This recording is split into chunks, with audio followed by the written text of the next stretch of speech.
آخری سال ہے، الیکشن کا سال ہے.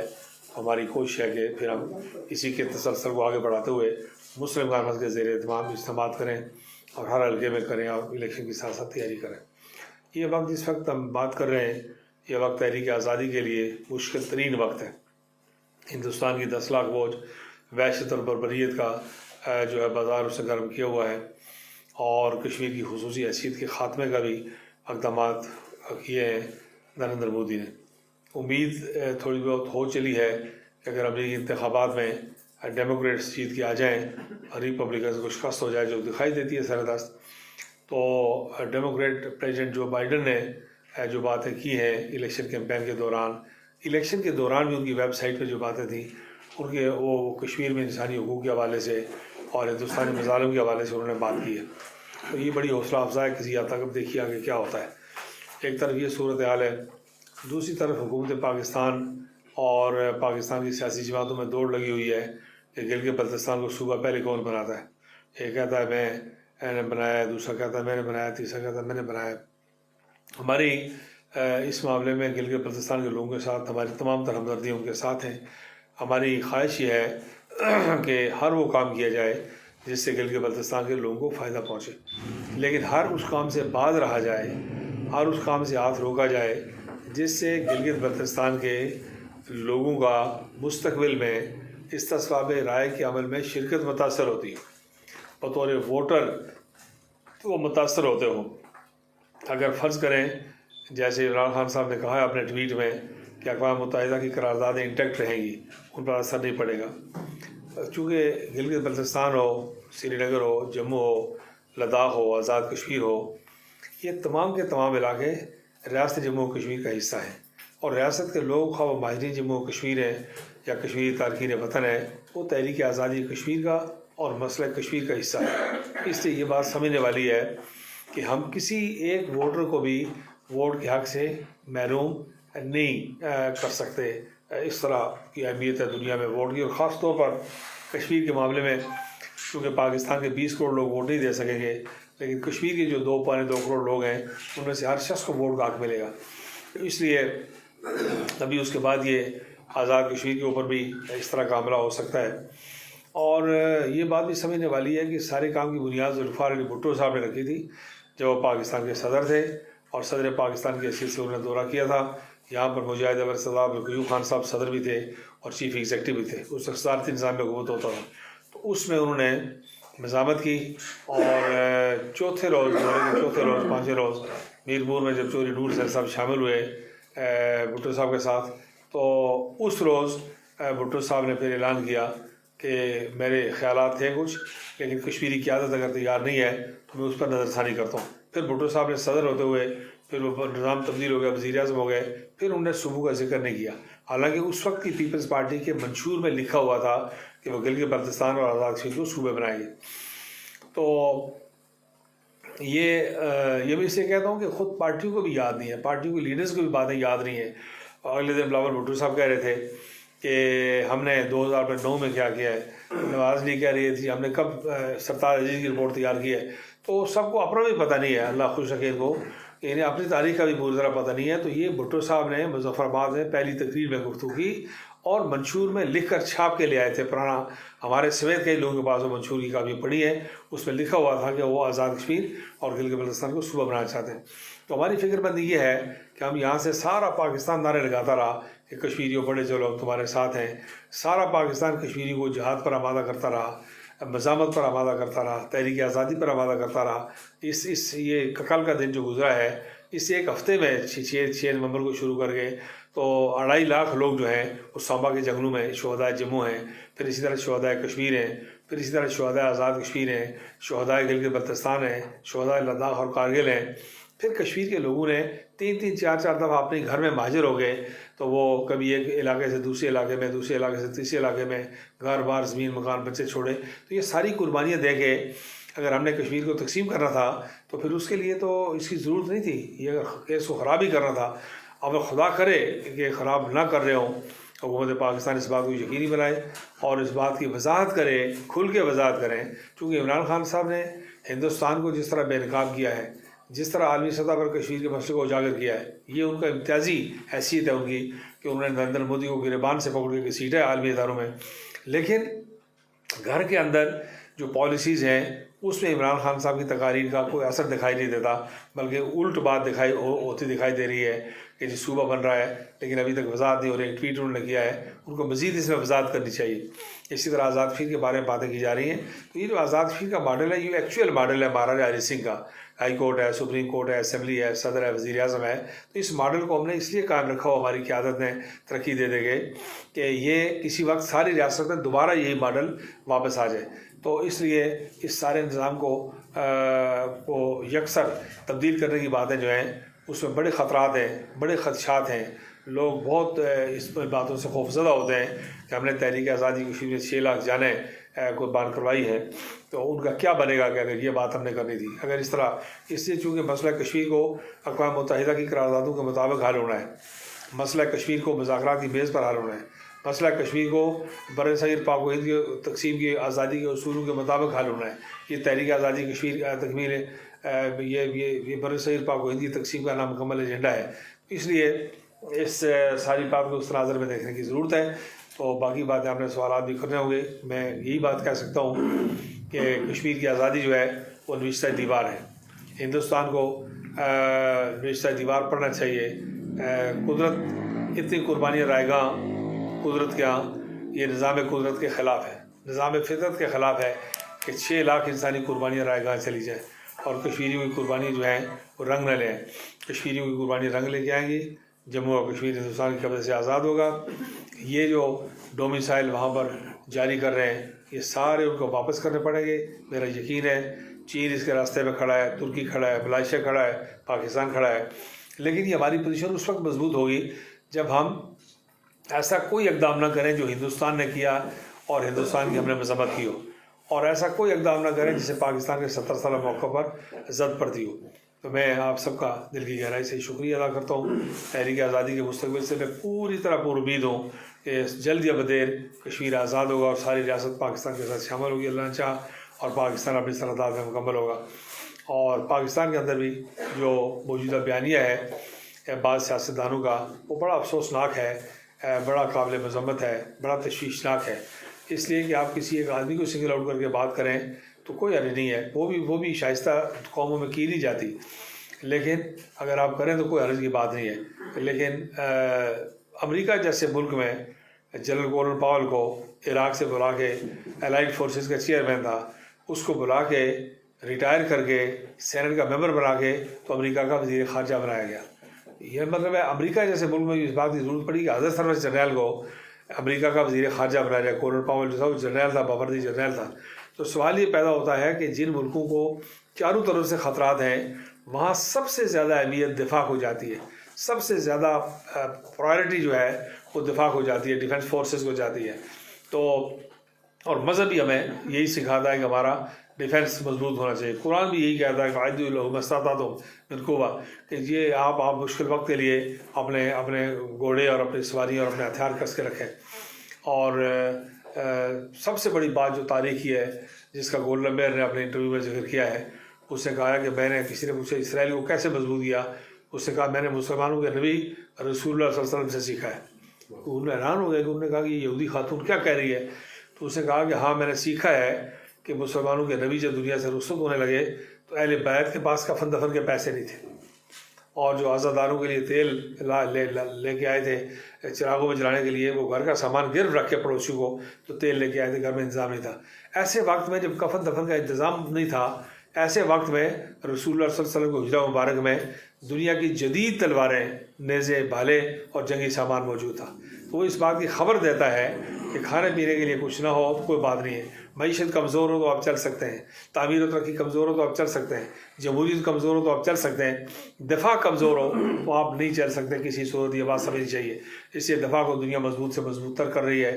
مثلا امریکہ کو خطرہ ہی کوئی نہیں ہے کسی ملک کے حملے سے، ہر سال اس کے بجٹ میں اضافہ ہو رہا ہے۔ چین کو کوئی قابل ذکر خطرہ نہیں ہے، یہ ایسے ہندوستان ٹینٹیں کرتا ہے، ایک مار پڑی اور اس کو ایک جھٹکا لگایا تو اس کو 7 پشتیں یاد آ گئی ہیں، تو وہ اپنے دفاعی بجٹ میں اضافہ کر رہے ہیں۔ ساری دنیا جو دفاعی بجٹ میں اضافہ کر رہی ہے، اگر معیشت کی بات ہوتی تو پھر آج لیبیا دنیا کے نقشے پر موجود ہوتا، آپ معمر قذافی موجود ہوتا جس کے یہاں 302 کے مجرموں کو بھی جیل میں 30-40 ہزار روپے مہینہ ملتا تھا، اور مصر آج کسی نقشے پر موجود ہوتا، آج عراق دنیا کے نقشے پر موجود ہوتا جس کی بڑی بھاری کرنسی تھی، آج ایران میں، کویت میں اور ان ملکوں میں یہ خطرات منڈلا نہیں رہا ہوتے، آج افغانستان جو ہے وہ کہیں موجود ہوتا۔ صرف اور صرف فوج نہیں تھی، جمہوریت بھی تھی، معیشت بھی تھی، حکومت بھی تھی، تعمیر و ترقی بھی تھی، فیکٹری کارخانے بھی تھے، تعلیم و تربیت بھی تھی، کوئی چیز نہیں تھی تو فوج کمزور ہو گئی تو آج لیبیا دنیا کے نقشے پر آپ کو کہیں دکھائی نہیں دیتا، ایسو پر اتنے چھوٹے چھوٹے ٹکڑوں میں بٹنے جا رہا ہے، اور باقی ممالک بھی خطرے کی زد میں۔ اسی پر میں اپنی بات ختم کرتا ہوں کہ دنیا کا کوئی ملک بالعموم اور انڈر ڈیولپنگ کنٹریز، ترقی پذیر ممالک اور وہ ممالک جن کے چاروں طرف خطرات ہیں، ہاں دنیا کا ایک ملک ہے اس کے چاروں طرف کبے رہتے ہیں، چڑیاں رہتی ہیں، فاختہ رہتی ہیں، مرغیاں رہتی ہیں، اس میں کوئی پریشانی کی بات نہیں ہے، لیکن اسی کے ساتھ کا ایک ملک ہے جس کے چاروں طرف بھیڑیے رہتے ہیں، چیتے رہتے ہیں، شیر رہتے ہیں، اژدہا رہتے ہیں، اس کو تو اپنا تیر و تفنگ ٹھیک کر کے رہنے کی ضرورت ہے۔ اس لیے ہم چاروں طرف سے خطرات میں گھرے ہوئے ہیں۔ پاکستان جو ہے اس کی معیشت دفاعی ہے، اس کا ادب دفاعی ہے، اس کی شاعری دفاعی ہے، اس کی سیاست دفاعی ہے، اس کی تعبیر و ترقی دفاعی ہے، تو جو اصل دفاع ہے وہ کس طرح اس سے غافل رہ سکتے ہیں؟ تو اس لیے ہماری اولین ترجیح مضبوط اور طاقتور دفاع ہے، اور اس کے خلاف جو باتیں ہو رہی ہیں وہ بیانیہ بہت افسوسناک ہے، قابل مذمت تو ہے ہی ہے، لیکن بہت تشویشناک ہے کہ اتنے ذمہ دار لوگ اتنی غیر ذمہ دارانہ گفتگو کرتے ہیں اور پھر سارے ادارے کو ملائن کرتے ہیں اور ٹاپ ٹو باٹم سب کے بارے میں نام لے کے باتیں کرتے ہیں۔ میں بلاول بھٹو صاحب کا شکریہ ادا کرتا ہوں کہ انہوں نے دانش مندی کا مظاہرہ کرتے ہوئے اپنے آپ کو اس بیانیے سے الگ کر دیا ہے۔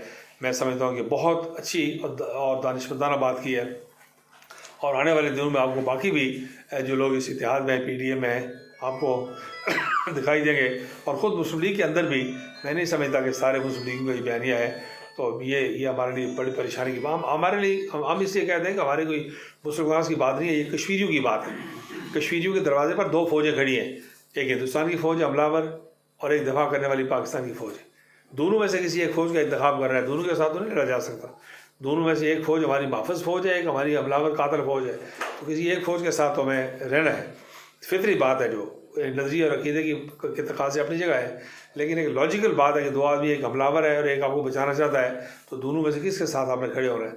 تو اس لیے ہم مسلح افواج پاکستان کے ساتھ ہیں، اور مسلح افواج پاکستان جو غازیوں کی فوج، مجاہدوں کی فوج، شہداء کی فوج، مسلمانوں کی فوج، اور 20 کروڑ مسلمانوں کی فوج اور 2 کروڑ سے زیادہ کشمیریوں کی امیدوں کا مرکز فوج ہے، ہم اس کے فوج کے ساتھ ہیں، بھرپور یکجہتی کا مظاہرہ کرتے ہیں اور فوج کے خلاف ہونے والے ہر اقدام کی بھرپور مذمت کرتے ہیں۔ میں آپ کا شکریہ ادا کرتا ہوں۔ سر، آپ سے یہ بات کروں گا کہ آپ کی تمام اب تک کی گفتگو اور آج کی اس گفتگو میں کشمیریوں کو گائیڈ لائن بھی مل رہی ہے، لیکن کنفیوژن بھی بدستور برقرار ہے کہ ایک جانب آپ کہہ رہے ہیں کہ کشمیر کا معاملہ کشمیریوں کا کو اقوام متحدہ کی قراردادوں کے مطابق کشمیریوں کی خواہشات کے تابع، لیکن دوسری جانب آپ جب یہ کہہ رہے ہیں کہ دفاع مضبوط ہے، وہ تو شرط ہے، لیکن دفاع پاکستان کی فوج کا اگر مضبوط ہے، فوج ہی سب کچھ کر رہی ہے، تو پھر فوج کے تابع ان کے فیصلے ہمیں اوبے کر لینے میں کیا اعتراض ہے؟ دیکھیے، دو باتیں ہیں، ایک تو دفاع کی انڈیپینڈنٹ معاملہ ہے، اس کو کسی بات سے جوڑے بغیر بھی دیکھنا چاہیے کہ چھت اور چار دیواری اور پریس کانفرنس بھی کر رہے ہوں تو یہ چھت اور چار دیواری کی اہمیت ہے، آپ روٹی کھا رہے ہو تو اس کی اہمیت ہے، آپ نماز پڑھ رہے ہو، آپ ختم شریف پڑھ رہے ہوں یا گانے بجانے کی محفل کر رہے ہوں، تب بھی اس چھت اور چار دیواری کی اتنی اہمیت ہے جتنی کہ ہم پریس کانفرنس کے لیے ہمیں ضروری ہے۔ اس لیے دفاع جو ہے کسی ملک کا اور نظریات جو ہے بنیادی، وہ چھت اور چار دیواری کی طرح ہے۔ جہاں تک آپ نے کہا کہ کشمیر کے معاملے میں ہمیں کوئی کنفیوژن نہیں ہے، ہم یہ کہتے ہیں کہ حکومت پاکستان ایسا کوئی اقدام نہ کرے جس سے نمبر ایک حکومت پاکستان کے موقف پر زد پڑتی ہو، چونکہ 70 سال کا ایک موقف ہے۔ حکومت پاکستان جب باہر نکلتی ہے تو کہہ دیا کہ اقوام متحدہ کی قراردادوں کے مطابق مسئلہ کشمیر حل کریں۔ ایک طرف جب آپ یہ بات کہتے ہیں تو پھر ہم ان کو یاد دلاتے ہیں آزاد کشمیر کے لوگوں کا بالعموم اور مسلم کانفرنس کا بالخصوص یہ بڑا امپورٹنٹ رول ہے کہ پاکستان کی حکومتوں کو غلط فیصلوں سے روکیں۔ ہماری قیادت نے جو ساری زندگی آدھی سے زیادہ زندگی جیلوں میں گزاری ہے، وہ کسی ذاتی معاملے پہ نہیں گزاری، اسی معاملے پر گزاری ہے کہ حکومت پاکستان غلط فیصلے کرنے جب لگی ان کے ساتھ ان کا راستہ ہم نے روکا۔ سر، میں انتہائی مختصراً عرض کروں گا اور چاہوں گا کہ آپ بھی دو پوائنٹ سر اگر ہمیں اس میں گائیڈ لائن دیں کہ ہمارا جو اصل میں جو بھی ہم بات کر رہے ہیں وہ دراصل کانفلکٹ ہے کہ ایک جانب ہم بات کرتے ہیں کہ ہم کشمیر کو آزاد چاہتے ہیں اور پاکستان کی مرضی ہے، تو پاکستان کے تو بہترین مفاد میں فوج کے جرنیلوں کے مفاد میں ہے، اس کے مطابق وہ سٹینڈ لے رہے ہیں، تو ہمیں ان کو اوبے کر لینا چاہیے۔ میں وہی بات پھر رپیٹ کر رہا ہوں۔ دیکھیے کشمیر کی جو آزادی ہے وہ بر صغیر پاک و ہند کی آزادی کا تسلسل ہے۔ اقوام متحدہ کی قراردادوں میں بھی اسی تسلسل کو برقرار رکھا گیا ہے۔ مسلم کانفرنس کی قرارداد علاقہ پاکستان، لارڈ ماؤنٹ بیٹن کا 3 جون کا پلان، کشمیریوں کا پاکستان کے ساتھ رہنے کا تجربہ اور عالمی قرارداد ہے، سب ایک ہی بات بتا رہی ہیں، اور وہی بات ہم ری ایٹریٹ کرتے ہیں بار بار۔ اس لیے اس میں تو جنرلوں نے کوئی ایسی بات نہیں کہی، بالکل کسی طرح بھی جنرلوں نے جب بھی کشمیر کی بات ہوئی ہے انہوں نے کشمیریوں کی حقیقی موقف کی ترجمانی کی ہے۔ آپ نے دیکھا ہے یہ دہشت گردی پاکستان میں، اس کا ایک سبب کشمیر بھی تھا کہ پاکستان کو کشمیر کے بعد سے پیچھے ہٹایا جائے۔ تو فوج کی جو روز یہاں سے لاشیں جاتی ہیں ممبر سے، چھم سے، نکیال سے، ٹیڈوال سیکٹر سے، تو کس بات کے لیے جا رہے ہیں؟ کو مچھلیاں پکڑنے کے لیے آئے ہوئے ہیں یا یہاں ہندوستان کے ایگریشن کا دفاع کر رہے ہیں؟ اس لیے میں سمجھتا ہوں اس میں کوئی کنفیوژن نہیں ہے، کوئی تردد نہیں ہے، ان سب باتوں کو اپنی اپنی جگہ دیکھنا چاہیے۔ اور فوج نے ایسا کوئی فیصلہ نہیں کیا کہ جس کے نتیجے میں یہ کہا جائے کہ خدا نہ خواستہ فوج جو ہے بطور ادارہ مسئلہ کشمیر سے دستبردار ہو گئی ہے یا پسپا ہو گئی ہے، وہ اپنے قومی موقع پر قائم ہے۔ سر یہ ابھی بات سامنے آئی، پھر آپ کی پسندی کا مظاہرہ کریں، آپ دونوں معیار چھوڑ دیں، مجھے کسی سے شکوہ نہیں ہے۔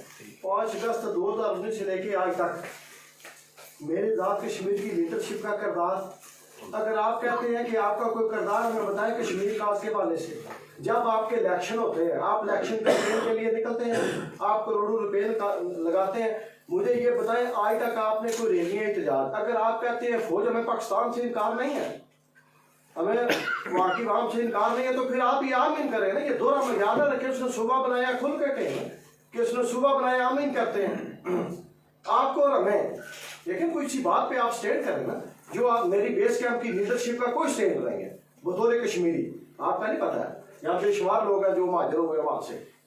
ابھی چند دن پہلے برسٹر صاحب نے جو سٹیٹمنٹ دی ہے کہ اس کا صوبہ بنانے سے کشمیر کا اس پہ کوئی فرق نہیں پڑے گا، اس کی کیا تشریح ہے؟ آپ اقتدار کے لیے ہماری لاشوں سے گزر کے بھی چلے جائیں گے؟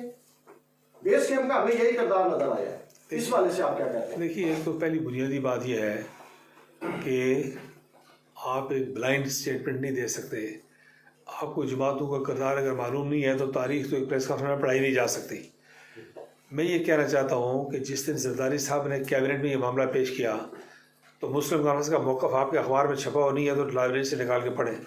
جس دن نواز شریف صاحب نے ستار عزیز کی رپورٹ تیار کروائی اس دن یہ بات اگر نہیں ہوئی تو آپ کو معلوم ہونا چاہیے کہ مسلم کا کیا موقف ہے۔ مجاہد اول کا جو خط ہے غلام اسحاق خان کے نام، وہ خط آپ پڑھیں تو 5 منٹ میں سارا مسئلہ واضح ہو جاتا ہے۔ پھر جب عمران خان صاحب کے دور میں ایک بڑی میٹنگ ہوئی اس میں ہم توقع یہ کر رہے تھے کہ وزیر اعظم آزاد کشمیر سب کے نمائندے کے طور پر وہاں موجود ہیں، وہ باہر نکل کے بات بتائیں گے۔ 5 اگست کا معاملہ ہوا تو 20 دن کے لیے امریکہ چلے گئے، یہ معاملہ ہوا تو نیلم چلے گئے، لیکن ہمارا موقف تو آپ کے صفحات پر موجود ہے۔ ان کو خود چھاپنے کے بعد یہ پوچھتے ہیں کہ آپ کس کا کیا موقف ہے اور کس نے کیا کیا ہے۔ سارے دنیا کے اندر اللہ کے فضل و کرم سے ہم نے یہ آواز بلند کی ہے۔ آپ OIC کے پیپرز پڑھیں تو آپ کو مسلم کانفرنس کے وزیر اعظم آزاد کشمیر کے علاوہ نام سے وہاں آپ کو رپورٹس ملیں گی کہ یہ تجاویز، یہ بہت کم دنیا میں ہوتا ہے۔ آپ کو نارتھ امریکہ کے بجائے ساؤتھ امریکہ میں بھی نیٹ میں جائیں تو آپ کو کانفرنسز ملتی ہیں۔ تو جس کا جتنا کردار ہے، ہم نے یہ نہیں کہا کہ ہم نے کو کشمیر آزاد کروا لیا اور باقی پیچھے رہ گئے۔ یہ جو بیرسٹر صاحب کا بیان ہے اس بیان میں اور ہمارے بیان میں اور آپ کے بیان میں ایک فرق ہے، اس کا مارجن دینا چاہیے بیرسٹر صاحب کو۔ دیکھیے یہاں جو ممبر میں حبیب کا آدمی بیٹھا ہوا ہے نا، وہ ممبر کا نمائندہ نہیں ہے۔ یہاں جو جیو کا اور دنیا کا نمائندہ بیٹھا ہوا نا آپ میں سے، وہ ممبر کا نمائندہ نہیں ہے، وہ دنیا کا نمائندہ ہے، جیو نیوز کا نمائندہ ہے۔ ٹھیک ہو گیا؟ اسی طرح جو ریاست سے باہر کی جماعتیں ہیں جن کی قیادت پاکستان کے اندر بیٹھی ہوئی ہے، ان جماعتوں کی پوزیشن مختلف ہے، سراسر مختلف ہے کہ قیادت اگر ایک فیصلہ کرتی ہے تو انہیں بیری صاحب نے کیا کرنا ہے، شہباز شریف صاحب فیصلہ کریں تو فاروق حیدر صاحب نے کیا کرنا ہے، اگر وہ بلاول بھٹو صاحب فیصلہ کریں تو لطیف اکبر صاحب نے کیا کرنا ہے، چودھری وزیر صاحب نے کیا کرنا ہے۔ اس لیے 2 باتوں میں فرق ہے ریاستی سیاست میں۔ ریاستی سیاست کو اسی لیے کمزور کیا گیا، تو اس لیے جو ریکارڈ پورے کا پورا ہے اس کو جب آپ دیکھیں گے، آپ اپنے صافتی برادری سے میں بات کر رہا ہوں، وہ جب دیکھیں گے تو ان کو اللہ کے فضل و کرم سے مسلم کانفرنس